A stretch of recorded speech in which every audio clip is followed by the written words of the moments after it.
Hi friends, मेरा नाम है मुस्कान और आपका स्वागत है मेरे यूट्यूब चैनल मुस्कान अनोटिया पर। यदि आप भी एमपी पुलिस कांस्टेबल एग्जाम देने वाले हैं तो वीडियो को पूरा देखिए क्योंकि आपके लिए ये बहुत इंपॉर्टेंट वीडियो होने वाला है।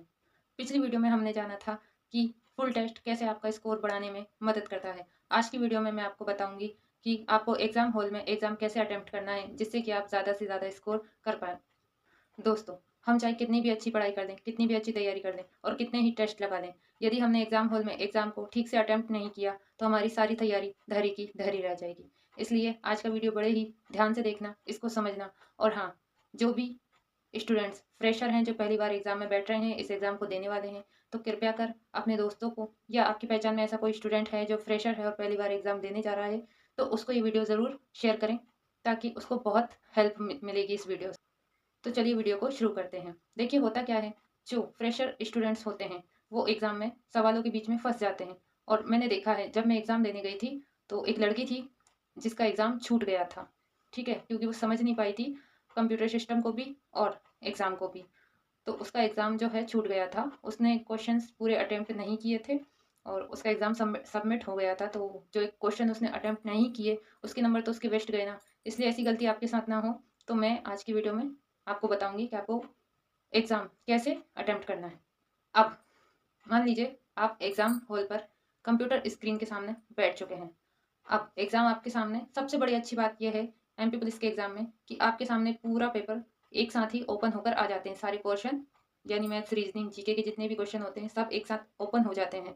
एसएससी एग्ज़ाम की तरह नहीं है कि एक क्वेश्चन अलग से ओपन होगा फिर दूसरा अलग से ओपन होगा, नहीं।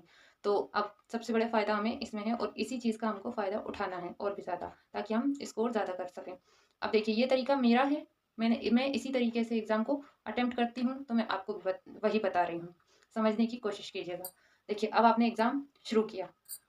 अब आपको सबसे पहले वो सारे क्वेश्चंस अटेम्प्ट करने हैं जो आपको एकदम करेक्ट आ रहे हैं, जिनका आंसर्स आपको 100% पता है, यानी आप श्योर हो कि इसका आंसर तो ये ही है, इसके अलावा तो इसका आंसर कुछ हो ही नहीं सकता। अगर इसके अलावा इसका आंसर कुछ हुआ तो मैं इस क्वेश्चन पर ऑब्जेक्शन लगा सकता हूँ या लगाऊंगा। इतना जब आपको कंफर्म हो तो वो सारे क्वेश्चंस को आप टिक करते चले जाइए 100 तक, 1 से लेके 100 तक आपको यही करना है।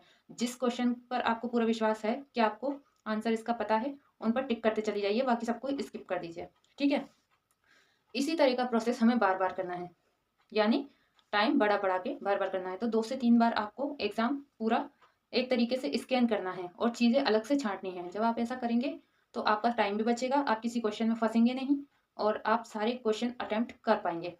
ठीक है, अब पहला स्टेप कि आपने 1 से लेके 100 तक वो सारे क्वेश्चन टिक किए जिनके आंसर्स आपको श्योर थे। ठीक है, अब फिर से दोबारा फर्स्ट क्वेश्चन पर ही पहुंच जाइए और स्कैन करते हुए फिर से आइए। अब वो क्वेश्चंस आपको सॉल्व करने हैं जो आपको आ रहे हैं, आप सॉल्व करेंगे और 10 से 15 सेकंड में या इससे भी कम में उसका आंसर आ जाएगा। वो सारे क्वेश्चन आप जल्दी जल्दी सॉल्व कीजिए और उनको टिक कीजिए। 100 तक आपको फिर से ऐसे ही जाना है। अब तीसरी बार फिर से फर्स्ट क्वेश्चन से ही शुरू कीजिए और उन सारे क्वेश्चंस को अटेम्प्ट कीजिए जिनको सॉल्व करने में आपको टाइम लग रहा है और उनके आंसर्स आते जाएंगे, आप टिक करते जाएंगे।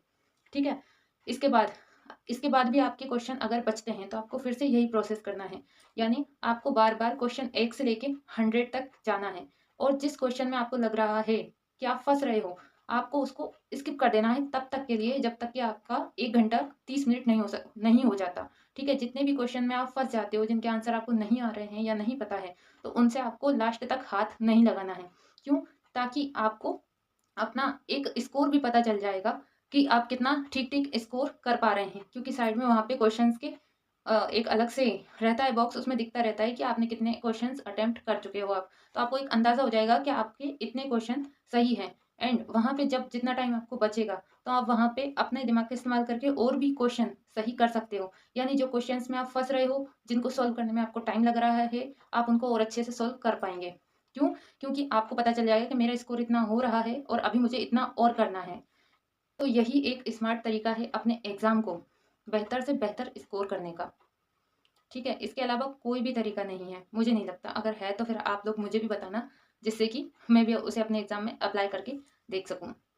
ये जो तरीका मैंने आपको बताया है वो इसलिए बताया है कि बहुत से कैंडिडेट्स जो सवालों में फंस जाते हैं, जिनका आंसर नहीं आ पाता, तो उनका बहुत सारा टाइम वेस्ट हो जाता है। वो ऐसे सवालों को सॉल्व करने में अपना टाइम वेस्ट कर देते हैं जो उनको आते भी नहीं थे और आएंगे भी नहीं, और फिर उनके आगे के क्वेश्चंस छूट जाते हैं।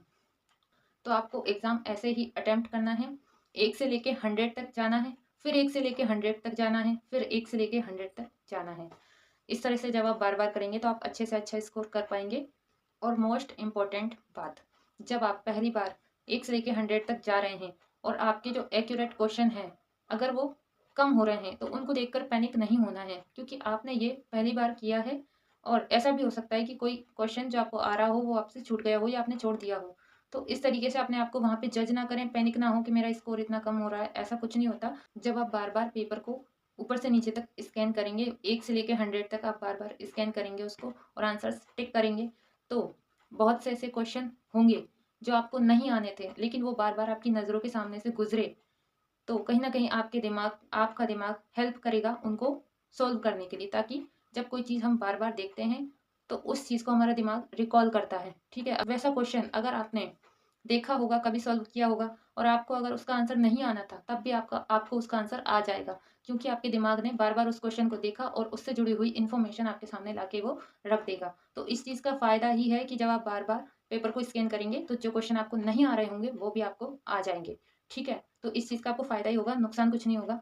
तो इस तरीके से पेपर अटेम्प्ट करें। और हाँ, एमपी पुलिस एग्ज़ाम में कोई भी नेगेटिव मार्किंग नहीं है, तो फ्रेशर से मेरा कहना है कि आपको 1 से 100 तक क्वेश्चन अटेम्प्ट करने हैं, चाहे कुछ भी हो जाए। 1 से 100 तक आपको पूरा पेपर करना है, छोड़ के कुछ भी नहीं आना है। समझ में आया? तो बेस्ट ऑफ लक जिनका भी एग्ज़ाम है, बहुत अच्छे से एग्ज़ाम देना और डरना मना है। तो अभी के लिए बस इतना ही, मिलते हैं नेक्स्ट वीडियो में। Bye bye.